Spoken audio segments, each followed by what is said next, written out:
Hello everyone and welcome back to my channel. I'm back with you to predict some more Premier League action. Game week 2.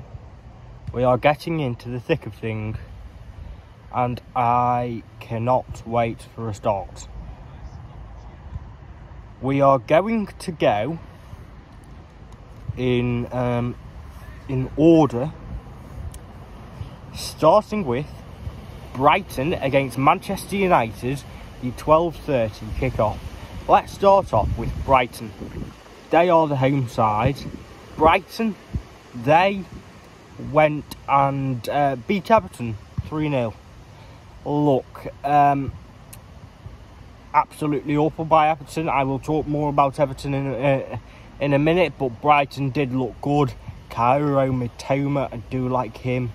Minter looked very, very good. And I think there is cause to be optimistic for Brighton this season. As for Manchester United, well, it was a 1-0 home win for them against Fulham on the opening day at Old Trafford. This is an interesting one, however. It is at... where is it at? It's at... Well, it's at the Amex, isn't it? And you look at Man United's away form, it has been quite poor. Wasn't it a few seasons ago where Man United lost 4-0 against Brighton at the Amex?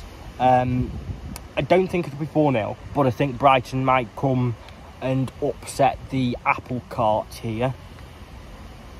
I'm going to back a draw. Brighton 1, Manchester United 1. Next up then, Tottenham Hotspur against Everton.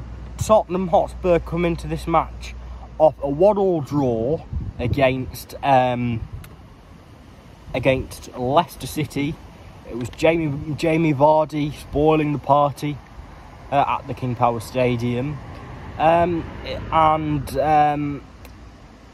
a match where Spurs could have easily been 4-0 up at half-time, and what Leicester needed to do is keep themselves in the game. But I'll talk more about Leicester when we get on to them. We are talking about Spurs here. Everton, look, what? 3-0 loss against Brighton. Absolutely shocking.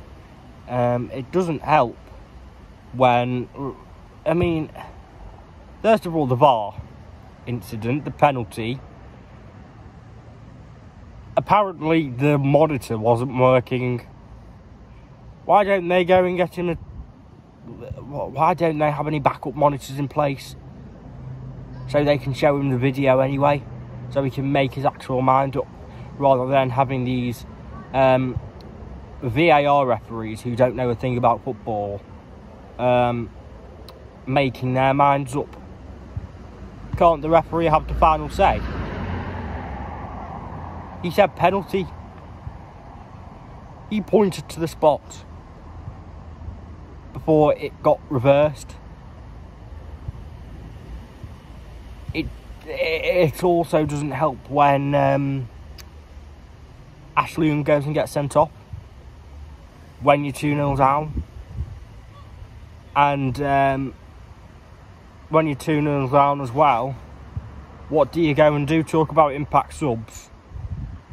You bring off Harrison for Mason Holgate. Absolute awful. But look, I can't see anything in this match but a Spurs win. I'll go Tottenham 3, Everton 0. And the next match, Crystal Palace against West Ham United. It's a London derby. West Ham United come into this match having lost to Aston Villa 2-1. Yes, it was a tough match.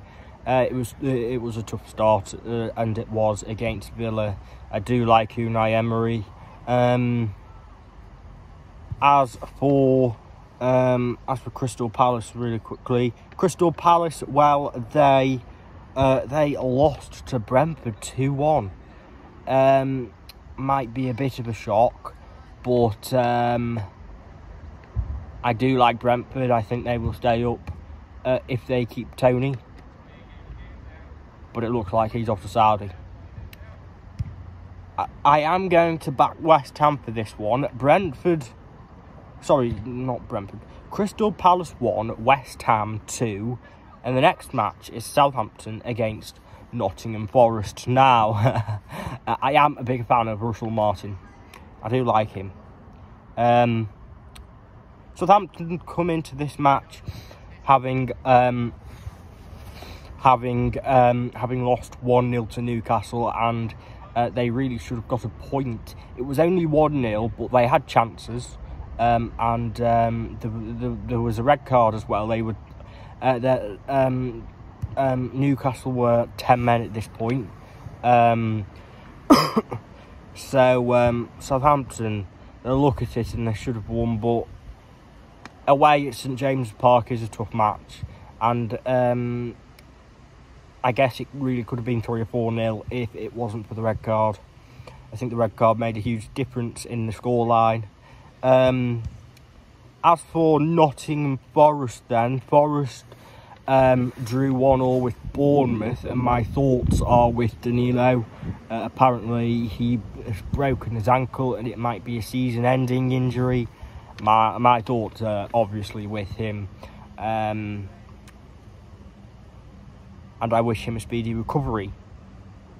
As for this match then, I'm going to back a draw. Southampton 1, Nottingham Forest 1. And the next match is Fulham against Leicester City. Fulham, they looked good at home last season. I am a massive fan of Marco Silva. I really want Marco Silva back as Everton manager. Fulham, they had chances. They created chances on the opening day against Manchester United, but they just didn't take them. And they are up against Leicester City, who created chances of their own against Tottenham Hotspur and got a point. That is the difference between these two sides. Looking at this match from the outside then, Fulham, I think I'm going to back Fulham. But a point for Leicester against Spurs isn't bad to go off, and they'd look at Fulham as a winnable match. But I've already said I am going to have to back Fulham. Fulham 2, Leicester City 1. And the next match is Manchester City against Ipswich Town. Boring. If you know, you know. Yeah, City are just too good for Ipswich. And this one really could be 3 or 4. It could be 5. I am going to go heavy. Ipswich did keep themselves in the game until half-time against Liverpool, but it was, Liverpool went up a couple of gears, didn't they, in the second half. They knew they could do a bit better. As for Manchester City, well, it was a routine 2-0 win against Chelsea away. Yeah, it's at the Etihad this time round, and I'm afraid I'm going to have to back Manchester City. Manchester City 3, Ipswich Town 0. The next match is an absolute corker of a game. And when I say corker, I mean it's an absolute belter of a game. Belter. I'm looking forward to this one. It's Aston Villa against Arsenal at Villa Park. Now, if you remember correctly, I think Aston Villa might have won this match last season, and Aston Villa did actually go 2 for 2 last season against Arsenal. They beat Arsenal twice at Villa Park and at the Emirates. This is a tough one, but for Villa, I think this is the perfect time to play Arsenal, especially at Villa Park, because Arsenal, they will have a few players leaving, they will have a few players signing, and I might go for a bit of an upset here. Aston Villa 2, Arsenal 1. Share your thoughts on that match. And the next match is AFC Bournemouth against Newcastle United. AFC Bournemouth come into this one having drawn against Nottingham Forest 1-0. Not an awful lot I can say about that one. I didn't watch it, so as I say, I can't say much about that one. But Newcastle United, I saw that there was a red card for Fabian Schär, and look, Newcastle, as I say, it just goes to show that they need more depth at centre back. When Fabian Schär or Sven Botman were missing last season, then they did go and concede a few goals, which ultimately costed them Europe. Injuries to defenders and their lack of centre backs is going to show. However, I am going to back Newcastle. AFC Bournemouth 0, Newcastle 2. The next match is Wolverhampton Wanderers against Chelsea, and it's a match that I could see going either way, one goal either way. I don't think there'll be an awful lot of goals in this one. I think it will be 1-0 either way, and I am going to back Chelsea. Wolverhampton Wanderers 0, Chelsea 1, and the final match is Liverpool up against Brentford. Liverpool coming off the back of a 2-0 win against Ipswich. Now, as I say, I think Liverpool weren't at their best in the first half, but they said to themselves, yes, we can climb the gears, and I think it will be the same at the weekend. It could easily be 0-0 at half-time, but I think Liverpool might just climb the gears in the second half. Brentford, however, coming off the back of a 2-1 win against Crystal Palace, but it looks like Tony is on his way to Saudi. I am going to have to back Liverpool. Go Liverpool 2, Brentford 0. Thank you everyone for watching. I am about to record my championship predictions in a minute. Don't forget to like, subscribe, comment down below. Lost my voice for a second. And have a good weekend, everyone. Thank you everyone for watching.